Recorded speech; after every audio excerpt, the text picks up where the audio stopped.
कैदी बहू। सुषमा नाम की लड़की एक बार चोरी के इल्जाम में जेल में बंद थी।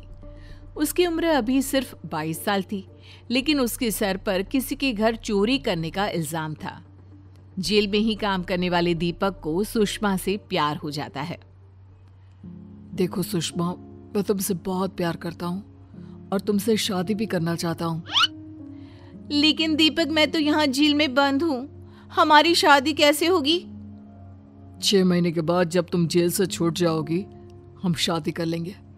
तब तक मैं इंतजार करने के लिए तैयार हूँ। लेकिन क्या तुम्हारे घर वाले हमारी शादी के लिए तैयार होंगे? एक जेल से निकली हुई लड़की के साथ कौन अपने बेटे की शादी करेगा? मैं आज शाम को ही घर जाकर अपने मम्मी पापा से हमारी शादी की बात करता हूँ। दीपक अपने घर जाकर सुषमा से शादी करने वाली बात अपने माँ और पापा को बताता है। दीपक की बात सुनकर उसके माँ और पापा नाराज हो जाते हैं। अरे तुमको जेल में नौकरी इसलिए लगवाई थी कि तुम जाकर हमारे लिए कैदी बहू लेकर आओ। अरे बेटा, तुमको प्यार भी हुआ तो एक कैदी लड़की से, लोग क्या कहेंगे? नहीं नहीं, हम एक कैदी बहू को अपने घर में नहीं ला सकते हैं। लेकिन उसके सर पर एक छोटी सी चोरी करने का इल्जाम है और 6 महीने के बाद वो जेल से छूट भी जाएगी। देखिए, मैं अगर शादी करूंगा तो सिर्फ उसी से। ऐसा कभी नहीं हो सकता। हम एक कैदी बहू को अपने घर नहीं लाएंगे। ठीक है, फिर मैं भी किसी के घर में चोरी करके कैदी बन जाता हूँ। मैं और सुषमा बराबर हो जाएंगे। फिर तो आप हमारी शादी करवा दोगी ना?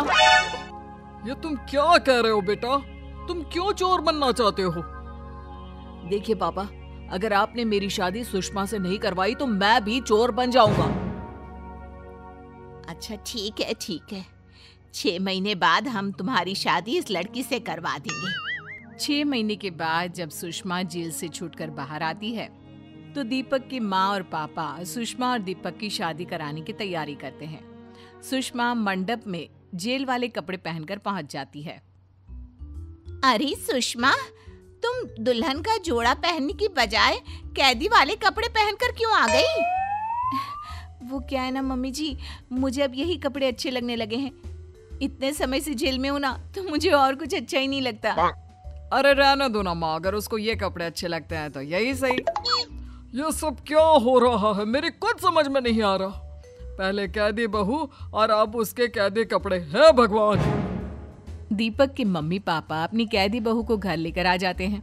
सुषमा सारा दिन कैदी वाले कपड़े पहनकर ही रहा करती थी। ये देखकर सब लोग उसका मजाक बनाते थे। सुषमा, मैं तुम्हें अपना कमरा दिखा देता हूँ।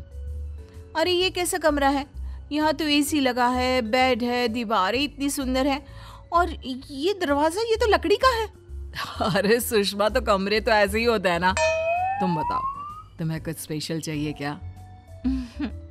वो क्या है ना दीपक, मैं इतने टाइम से जेल में रही हूँ ना, तो यहाँ दरवाजे की जगह ना सलाखें लगवा दो। एसी, बेड सब कुछ हटा दो।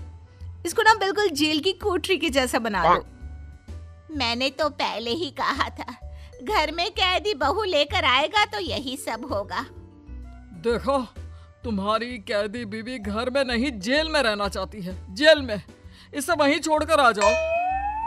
सुषमा की हरकतों से अब दीपक भी थोड़ा थोड़ा परेशान होने लगता है, लेकिन फिर भी दीपक सुषमा से बहुत प्यार करता है और उसके लिए जेल की कोठरी के जैसा कमरा भी बनवा देता है। कुछ दिनों के बाद दीपक के घर में चीजें अचानक से गायब होने लगती है। अरे बेटा, कल ही बैंक से 10,000 निकलवा कर लाया था, यहीं टेबल पर रखे थे। अचानक पता नहीं कहाँ चले गए। पापा, हो सकता है आप कहीं रखकर भूल गए होंगे, एक बार चेक कर लीजिए। लेकिन पैसे नहीं मिले। कुछ दिनों बाद, बेटा मेरी एक सोने की अंगूठी नहीं मिल रही, ये हमारे घर में हो क्या रहा है? माँ, कुछ दिन पहले पापा के 10,000 गायब हो गए थे और अब आपकी सोने की अंगूठी। मेरी तो कुछ समझ में नहीं आ रहा। कुछ दिनों के बाद एक दिन दीपक को अचानक से सुषमा अपनी माँ के बेडरूम में कुछ करते हुए नजर आती है। अरे सुषमा, तुम माँ के कमरे में क्या कर रही हो? कुछ भी तो नहीं दीपक, मैं तो बस यहाँ कुछ पैसे रखे थे ना, तो उसे चुराने की कोशिश कर रही थी। अरे तुम पैसे चुरा रही थी? और ये बात तुम इतनी आसानी से मुझे बता रही हो? वो क्या है ना, मैं ठहरी चोर और कैदी लड़की, जब तक मैं ऐसा कुछ कर नहीं लेती ना, तब तक मेरा मन नहीं लगता। क्या पापा के 10,000 और माँ की सोने की अंगूठी भी तुम्हारे पास है? हाँ हाँ, बिल्कुल ठीक समझा। इस घर से जितनी भी चीजें गायब हुई हैं, सब मेरे पास है। देखो सुषमा, तुम वो सारी चीजें माँ को वापस लौटा दो, वो तुम्हें माफ कर देंगी। अरे नहीं नहीं नहीं, मुझे जेल में रहना है। जब तक तुम मुझे जेल में रहने की परमिशन नहीं देते, मैं किसी चीज को वापस नहीं देने वाली। ये बात दीपक की माँ और पापा को पता चलती है तो बुरी तरह परेशान होने लगते हैं। हाय हाय, मैंने तो पहले ही कहा था ऐसी कैदी बहू लाने की क्या जरूरत है, दुनिया में क्या लड़कियों की कमी थी। उसके बाद दीपक सुषमा को समझाने की कोशिश करता है और सुषमा भी समझ जाती है। वो एकदम नॉर्मल लड़कियों की तरह बिहेव करना शुरू कर देती है। अब उसने जेल वाले कपड़े भी पहनना बंद कर दिया था। ये देखकर दीपक और उसके माँ बाप सब लोग काफी खुश हो जाते हैं और कुछ दिनों के बाद वो सब एक पार्टी में किसी मेहमान के घर मिलने के लिए जाते हैं।